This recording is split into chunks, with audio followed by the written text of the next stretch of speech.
दुनिया की 90% आबादी के पास सिर्फ 10% वेल्थ है इस दुनिया की, और 10% आबादी के पास 90% वेल्थ है इस दुनिया की।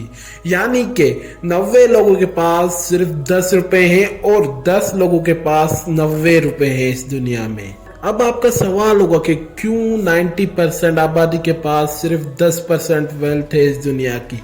इसका आंसर दूंगा बिजनेस की दुनिया की सबसे मशहूर book rich dad poor dad के ऑथर रॉबर्ट कियोसाकी की book rich dad's cash flow quadrant से। इस बुक में रॉबर्ट कियोसाकी हमें इस सवाल का आंसर देते हैं कि क्यों दुनिया की 90% आबादी फाइनेंशियली स्ट्रगल करती है। आइए शुरू करते हैं आज की वीडियो को। इस बुक की शुरुआत ऑथर ESBI फॉर्मूले से करते हैं, यानी कि लोग कितने तरीकों से पैसे कमाते हैं।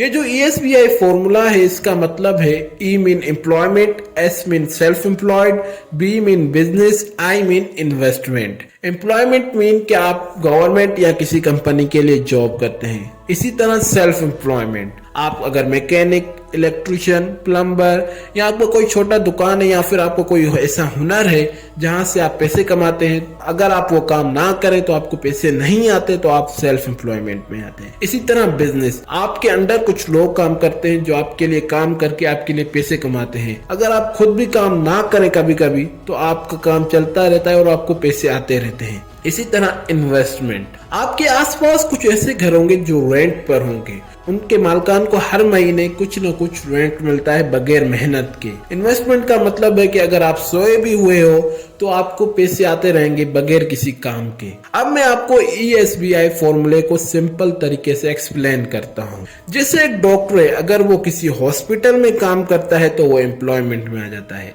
इसी तरह अगर वो अपनी खुद की क्लिनिक खोलता है तो वो सेल्फ एम्प्लॉयमेंट में आ गया। इसी तरह वो अगर अपनी हॉस्पिटल खोलता है जहां पर कुछ और डॉक्टर्स काम करते हैं तो वो बिजनेस में आ गया। इसी तरह वो 3-4 हॉस्पिटल खरीदता है और वहां पर वो खुद काम नहीं करता, दूसरे लोग काम करते हैं, तो वो उसकी इन्वेस्टमेंट है जहां से उसे बगैर मेहनत के पैसे आते रहेंगे हर महीने। अब मैं आपको एक अमेजिंग फैक्ट बताता हूँ जो मैंने शुरुआत में आपको बताया था कि दुनिया की 90% आबादी के पास सिर्फ 10% वेल्थ है।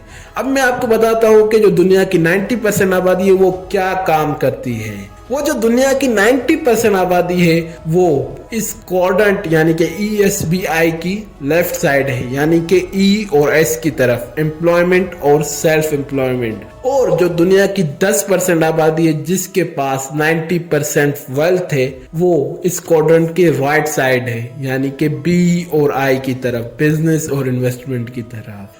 अब मैं आपसे एक सवाल पूछता हूँ, क्या आप ख्वाब देखते हैं अमीरों की तरह जिंदगी गुजारने के लिए, लग्जरीज को यूज करने के लिए, महंगी महंगी गाड़ियों में सफर करने के लिए? और अगर आप सिर्फ 50,000 रुपए पर मंथ कमाते हैं तो कभी भी ये आपका ख्वाब पूरा नहीं होगा। अगर आपको ये ख्वाब पूरा करना है तो आपको बिजनेस और इन्वेस्टमेंट में आना पड़ेगा। अब आपका सवाल होगा कि बिजनेस और इन्वेस्टमेंट में तो बहुत सारा रिस्क होता है। अब मैं आपको बताता हूँ कि इस बुक में ऑथर हमें बताते हैं कि क्यों लोग बिजनेस और इन्वेस्टमेंट से डरते हैं, क्यों उन्हें ये इतना बड़ा रिस्क लगता है। क्योंकि उनके पास इनफ नॉलेज नहीं होती बिजनेस और इन्वेस्टमेंट के बारे में। उन्हें लगता है कि बिजनेस और इन्वेस्टमेंट जुआ है, अगर हम जाएंगे तो हम अपना सब कुछ गवा देंगे और हम गरीब बन जाएंगे। लेकिन इन रियलिटी अगर आपके पास पूरी इंफॉर्मेशन है, पूरी नॉलेज है कि किस तरह बिजनेस या इन्वेस्टमेंट हमारी ग्रो होगी, तो आप 99% चांसेस है कि आप कभी भी फेल नहीं होगे उस बिजनेस और इन्वेस्टमेंट में। अब मैं आपको बताता हूँ कि क्यों हमें बिजनेस और इन्वेस्टमेंट से डर लगता है। हमसे स्कूल में टीचर्स पूछते हैं कि आपको क्या बनना है, तो क्लास में कोई भी बिजनेस या इन्वेस्टर बनने के लिए हाथ खड़ा नहीं करता, और ना ही हमारे एजुकेशनल सिस्टम में और ना ही हमें घर में बिजनेस और इन्वेस्टमेंट के बारे में सिखाया जाता है। और एक अमेजिंग फैक्ट बताऊं आपको, इस दुनिया में जो सबसे ज्यादा टैक्स पे करते हैं वो कौन है? वो E और S वाले हैं, एम्प्लॉयमेंट और सेल्फ एम्प्लॉयड। और जो सबसे कम टैक्स पे करते हैं वो कौन है? वो है इन्वेस्टर। उनकी टैक्स 0 हो जाती है अगर वो किसी पैसिव इनकम में इन्वेस्ट कर रहे हैं। अब मैं आपको इस समरी के अलावा एक और चीज बताता हूँ। किसी भी मुल्क की इकोनॉमी उसके मुल्क के बिजनेसमैन पर डिपेंड करती है। उस मुल्क में कितने बिजनेसमैन हैं और वो क्या चीजें बाहर एक्सपोर्ट कर रहे हैं और वो बाहर से कितना पैसा अपने मुल्क में ला रहे हैं। इस बुक में ऑथर हमें मैसेज देना चाहते हैं कि अगर आपको अपनी फाइनेंशियल कंडीशन चेंज करनी है तो बिजनेस और इन्वेस्टमेंट की तरफ आना पड़ेगा। इसका हरगिज यह भी मतलब नहीं है ऑथर की जानिब तो आप अपना हर पुल पीछे से जलाकर बिजनेस और इन्वेस्टमेंट की तरफ आ जाएं। ऐसा हरगिज नहीं कीजिएगा, क्योंकि जो आपके मंथली एक्सपेंसेस है वो शायद पहले महीने बिजनेस या इन्वेस्टमेंट से पूरे ना हो। इसलिए पहले पूरी नॉलेज लीजिएगा उस बिजनेस और इन्वेस्टमेंट के बारे में कि आपको किस जगह इन्वेस्ट करनी है, कौन सा बिजनेस करना है, उसके क्या डायनेमिक्स है, आपको वो प्रोडक्ट कहां पर सेल करना है।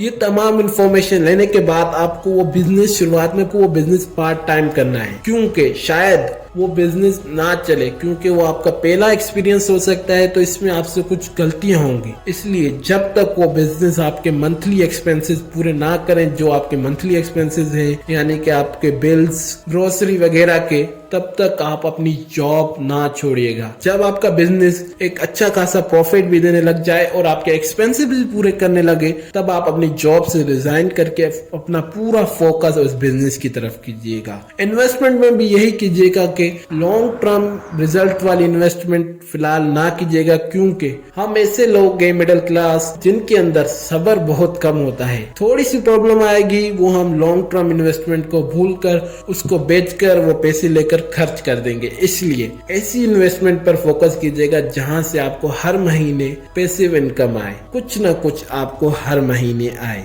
जैसे कोई प्रॉपर्टी ले ली जो आपने रेंट पर चार्ज दी, उससे आपको हर महीने कुछ ना कुछ पैसे आएंगे और उन पैसों को खर्च ना कीजिएगा, उनको सेव करके फिर से दूसरी कोई प्रॉपर्टी या फिर किसी और जगह इन्वेस्ट कीजिएगा। आज की वीडियो में मैंने आपको रॉबर्ट कियोसाकी की book rich dad's cash flow quadrant की समरी में बताया। इसमें आपको बताया कि ESBI फॉर्मूला क्या है, क्यों दुनिया की 90% आबादी फाइनेंशियली स्ट्रगल करती है, ऐसा 10% दुनिया की आबादी क्या करती है कि उनके पास दुनिया की 90% वेल्थ है, क्यों आपको एकदम से जॉब नहीं छोड़नी चाहिए बिजनेस या इन्वेस्टमेंट की तरफ, और लास्ट में मैंने आपको एक तरीका बताया कि आपको किस तरह बिजनेस और इन्वेस्टमेंट की तरफ जाना है। आज के लिए बस इतना ही। अगर वीडियो अच्छी लगे तो वीडियो को लाइक कीजिएगा, चैनल को सब्सक्राइब कीजिएगा और अपने दोस्तों के साथ जरूर शेयर कीजिएगा। और आपको इस वीडियो में जो बात अच्छी लगी उसे कमेंट कीजिए। आप वीडियो देखने के लिए थैंक्स।